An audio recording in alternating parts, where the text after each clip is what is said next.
Hello, everybody. Welcome back to another episode of the Inside the Blue podcast. In this episode, we're going to go over some more free agency news, and we're going to go over the MLB awards that were finally given out. So the NL and AL MVP, the AL and NL Rookie of the Year, and the NL and AL Manager of the Year, and also the AL and NL Cy Young Award. So we're going to get into all of that, but before we do, I did want to talk about free agency news that's been going around, and I specifically wanted to get into free agency news for the Dodgers. I know that last episode I went over what I wanted to see in free agency for the Dodgers and what players I wanted them to potentially go after or at least think about, but we have some interesting updates on Dodgers free agency. So we'll get into all that. But before we do, I did want to get into some LA sports news really quick.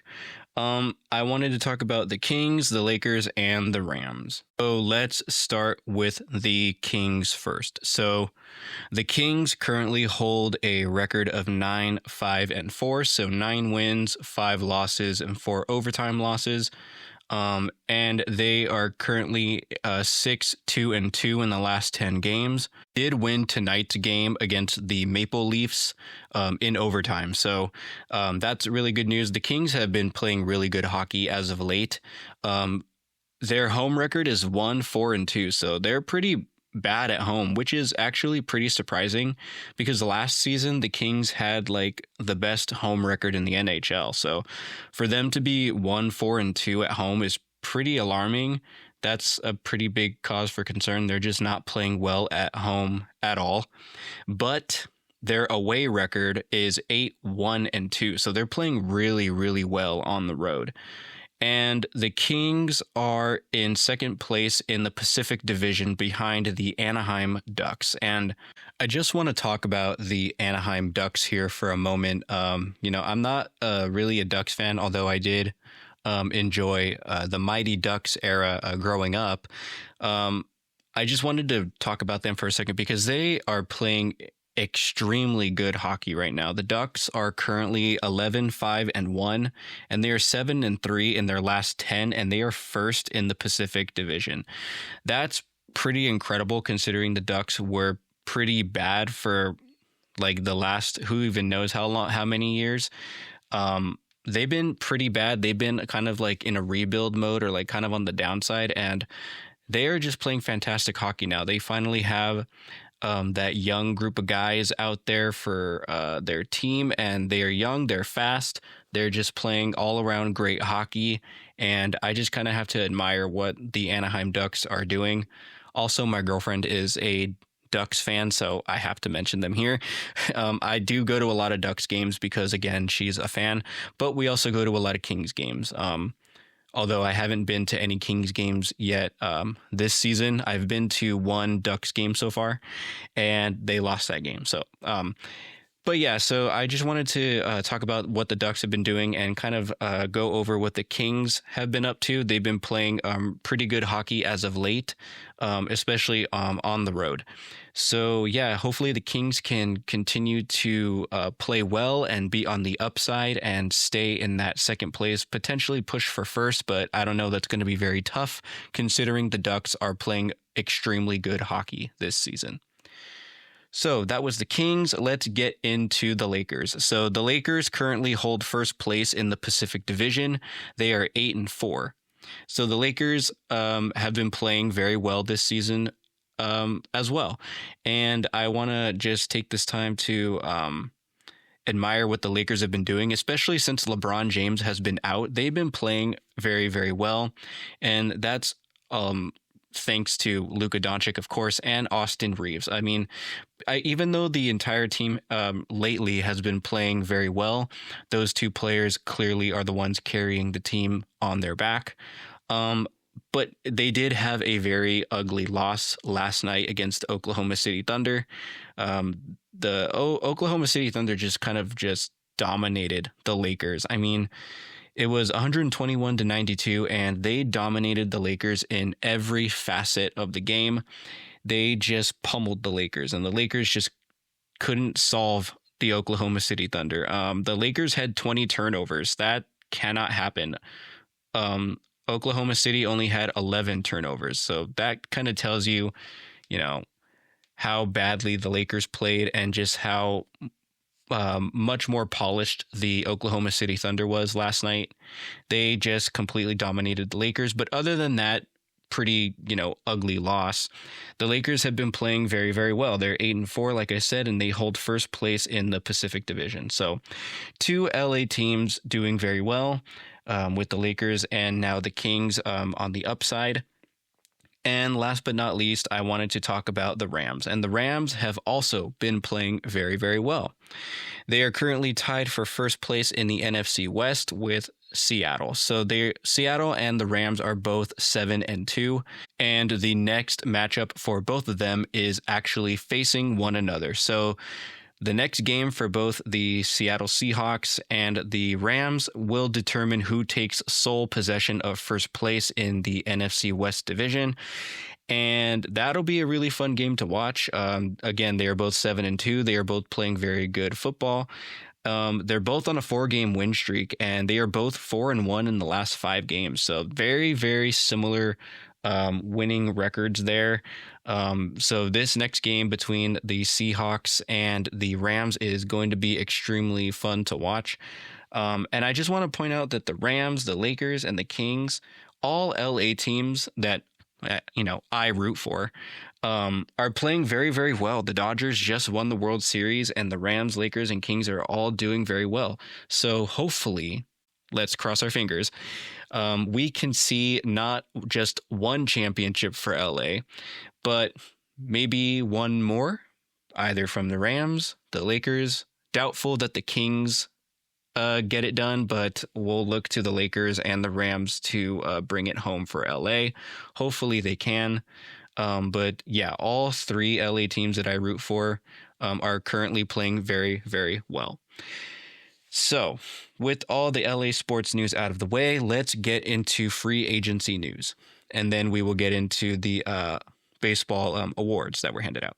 So some interesting free agency news that did come out was that Edwin Diaz, a reliever that I mentioned in my previous episode that I wanted the Dodgers to pursue, is currently seeking a deal similar to his 5-year, $102 million contract.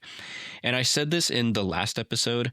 I knew that Edwin Diaz was going to be seeking a large contract, considering he is one of the top closers in the game, and he was already getting paid a good amount of money, clearly, by the Mets. I mean, $102 million is nothing to scoff at, clearly.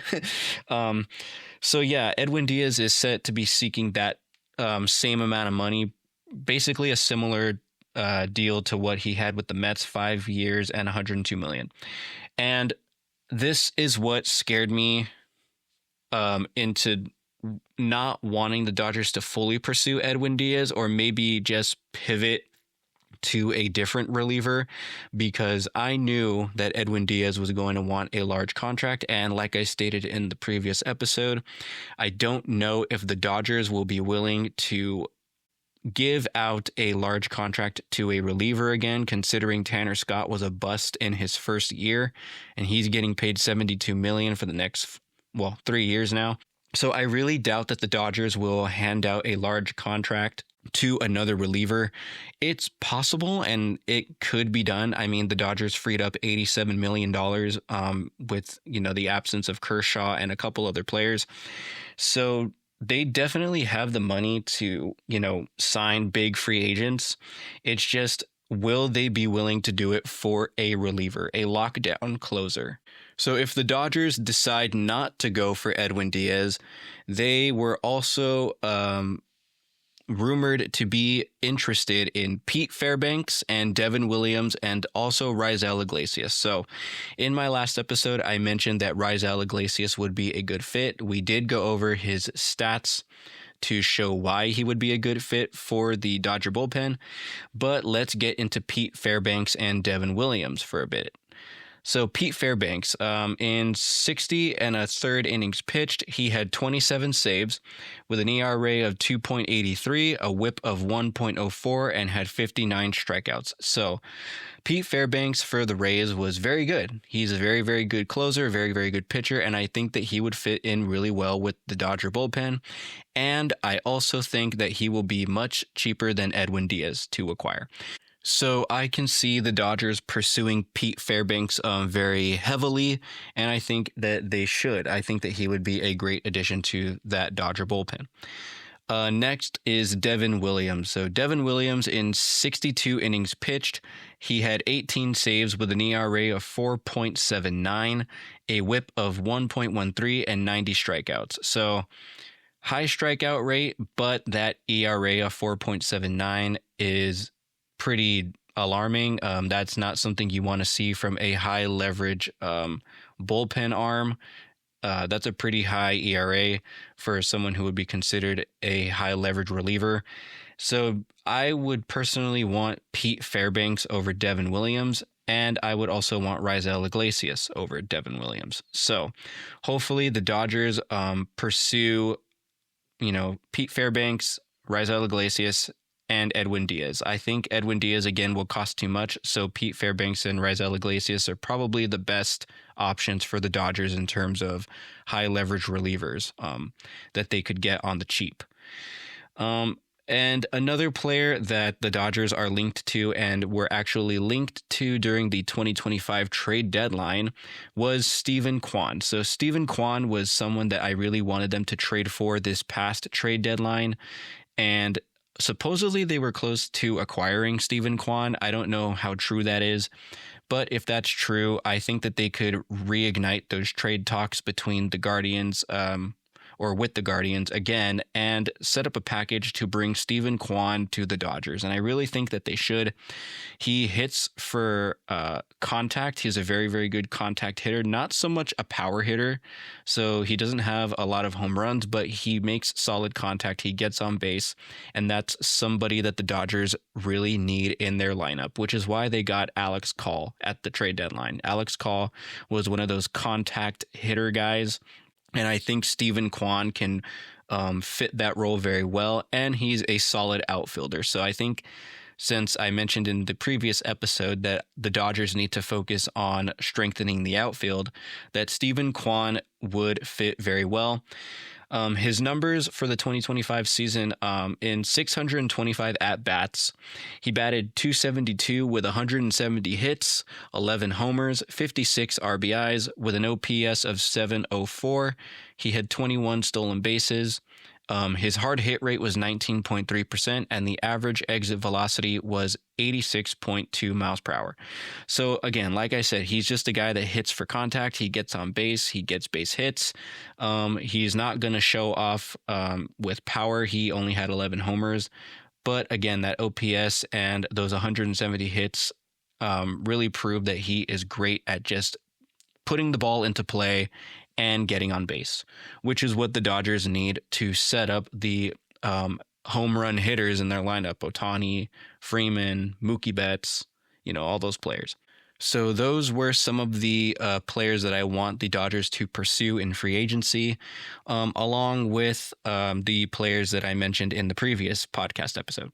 So those were just some quick updates on new players that I want them to pursue, and new players that they are rumored to be pursuing.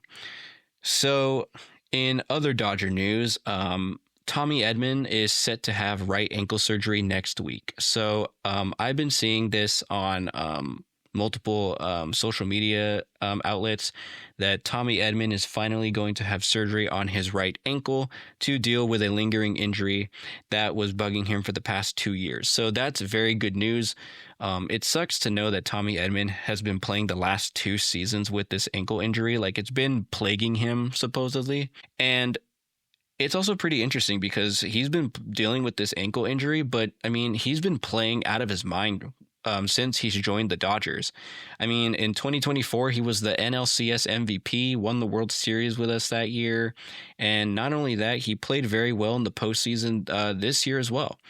So that ankle injury, even though it's been bothering him, he's been very professional about it. He's been going out there. He's been playing absolutely stellar baseball. And so to hear that he's going in to repair it, and he is also going to be on track to be ready for spring training, that is also very, very good news. And since he will be taking care of that ankle injury, I can only imagine what he will play like with it fully healed and repaired, because like I said, he's been dealing with it for the past 2 years, and he's still been playing very, very good baseball. Also, Ben Rortvedt was claimed off waivers by the Reds. So Ben Rortvedt was Will Smith's backup. It was Ben Rortvedt and Dalton Rushing doing the catching, while Will Smith was dealing with that injury. I believe it was in his wrist. And Ben Rortvedt really stepped up, and he was a very, very good temporary replacement for Will Smith. He did come through a lot for us, and he did have a lot of big hits for us. He also did very well behind the plate for us. So Ben Rortvedt was a very good Dodger in his short time with us. And I really want to wish Ben Rortvedt all the luck in the world and a fantastic MLB career for him.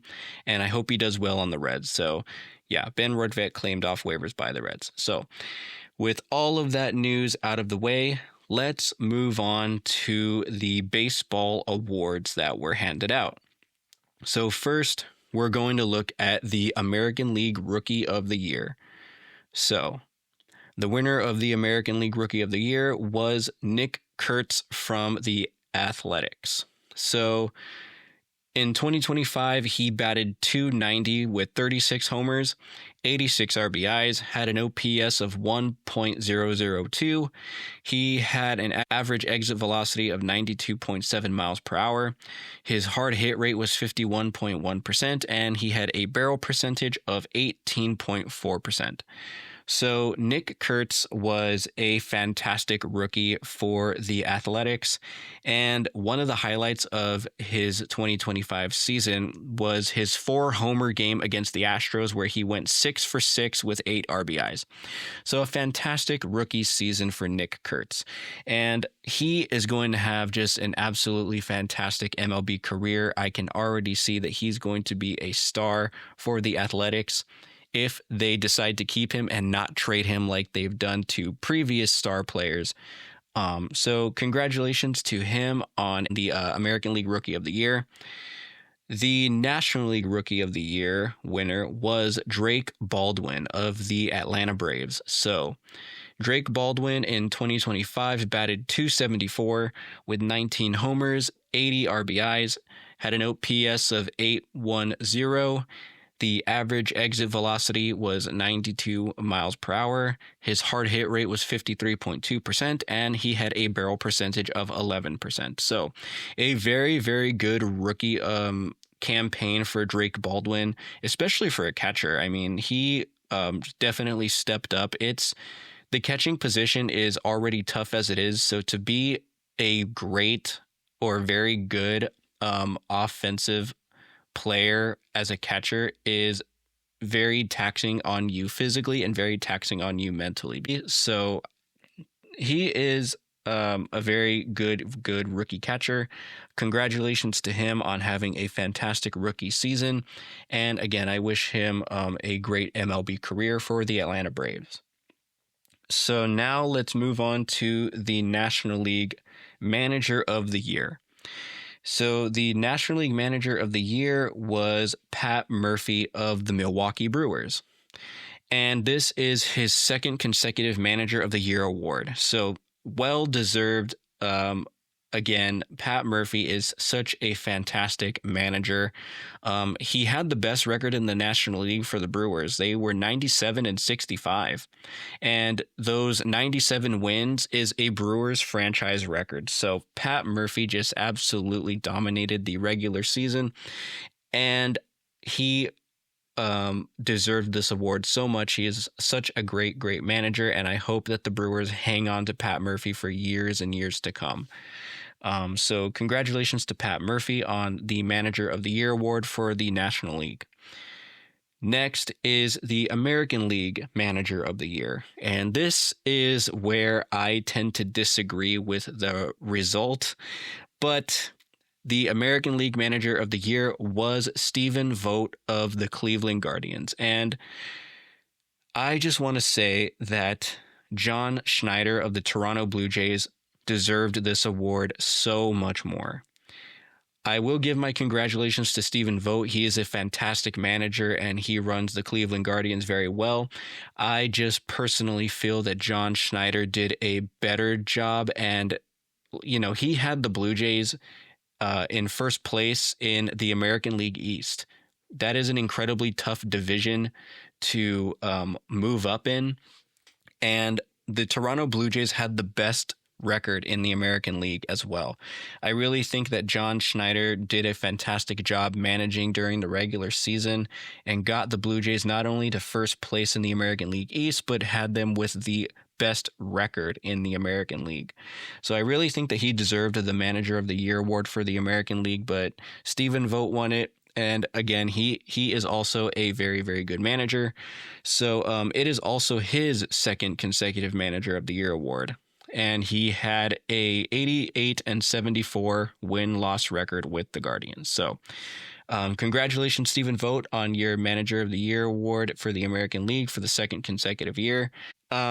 So let's move on to the American League Cy Young Award winner. The American League Cy Young Award winner was Tarik Skubal, and deservedly so.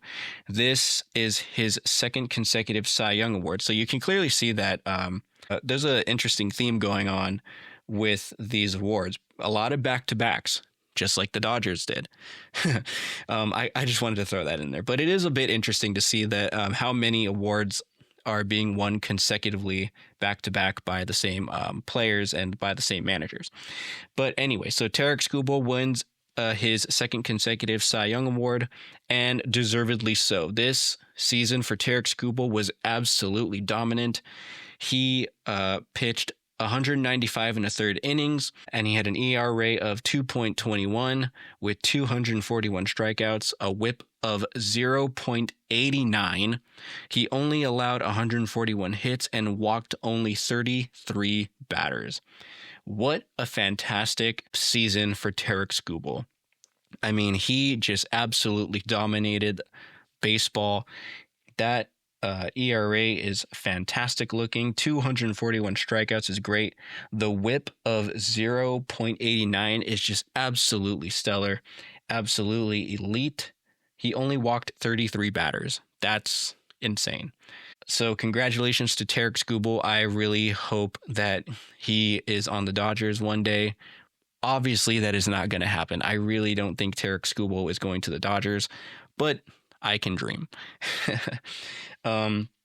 So let's move on to the National League Cy Young Award winner, and I knew who the winner of this was going to be.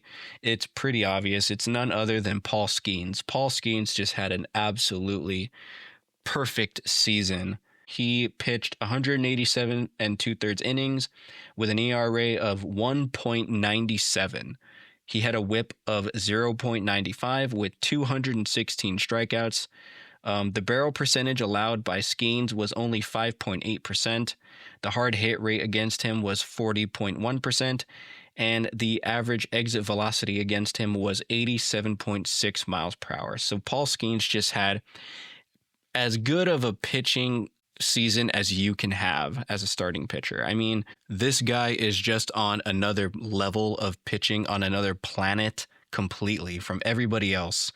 And I think if he didn't exist in Major League Baseball, like I've said before, it would have for sure been Yoshinobu Yamamoto to win this award. But Paul Skeens is just absolutely stellar. He is the elite of the elite pitchers, and he won the Cy Young Award, and deservedly so. And I hope that we see him win many more. He is just an absolute dominant starting pitcher, and it is incredibly fun to watch Paul Skeens do his thing. So congratulations, Paul Skeens, on the National League Cy Young Award for 2025.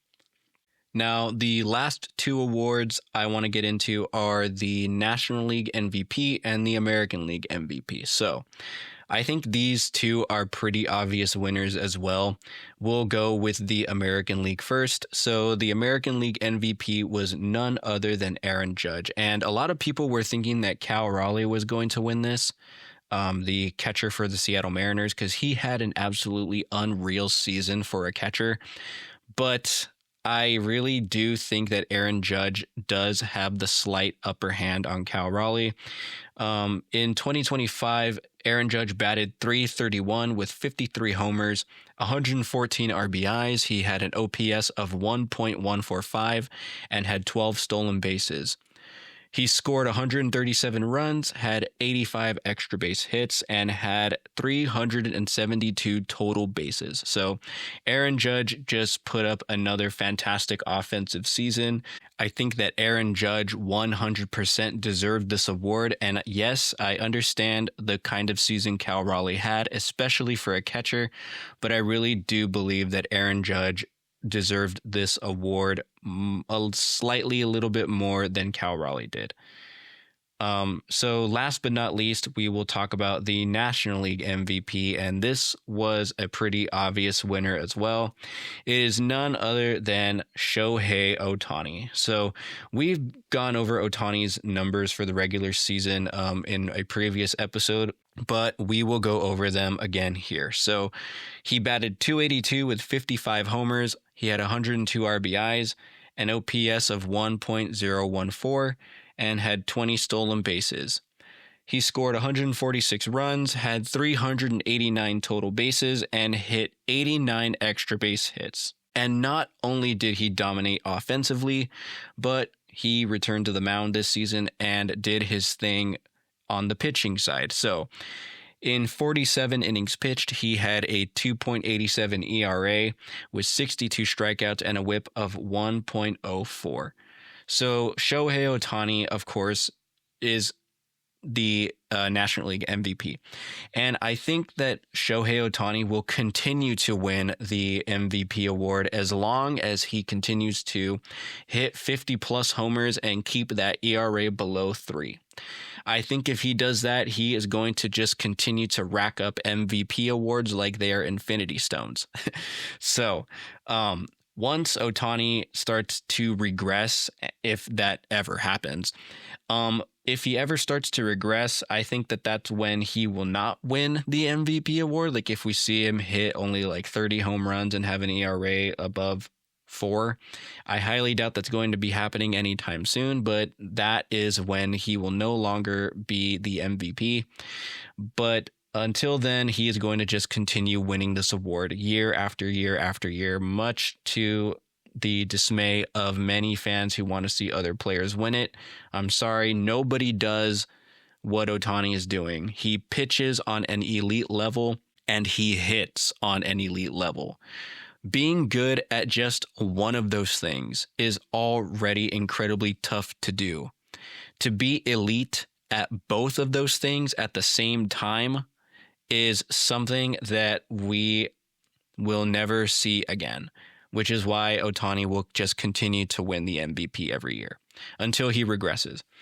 So, with all that being said, that was all the awards. Congratulations to all of the winners. A lot of these were pretty straightforward winners. I mean, a lot of these were pretty obvious winners, except for that American League Manager of the Year. I really think, again, it should have been John Schneider, but it is what it is. And I just think that even though Stephen Vogt is a good manager, John Schneider deserved it. But congratulations to Stephen Vogt nonetheless. Again, he is a very, very good manager for the Cleveland Guardians. So that was it. I hope you guys enjoyed this episode.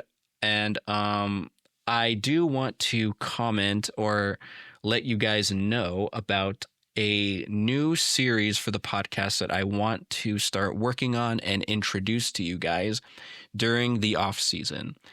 So an idea of mine was to do an episode for a specific Dodger legend. So example would be like one episode would be about Sandy Koufax. Another episode would be about Jackie Robinson. Another about Kershaw, stuff like that. And in each episode, I would kind of go over like their life, their Dodger career, what they mean to baseball, and what they mean to the Dodgers, and kind of give like a historical take on each of the players. And I want to know what you guys think about that. What do you guys think? Was that something that you guys would be interested in?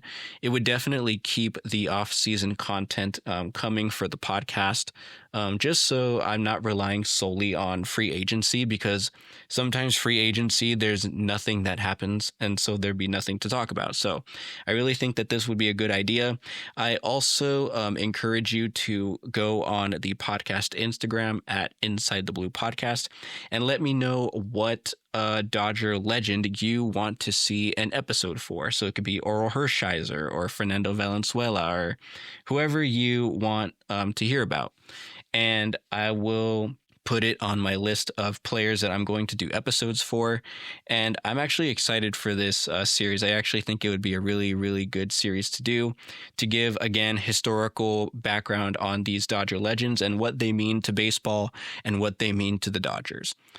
So let me know what you guys think about that. You can comment down below if you're listening on Spotify, or again, just let me know on Instagram what you think of this idea at Inside the Blue Podcast on Instagram.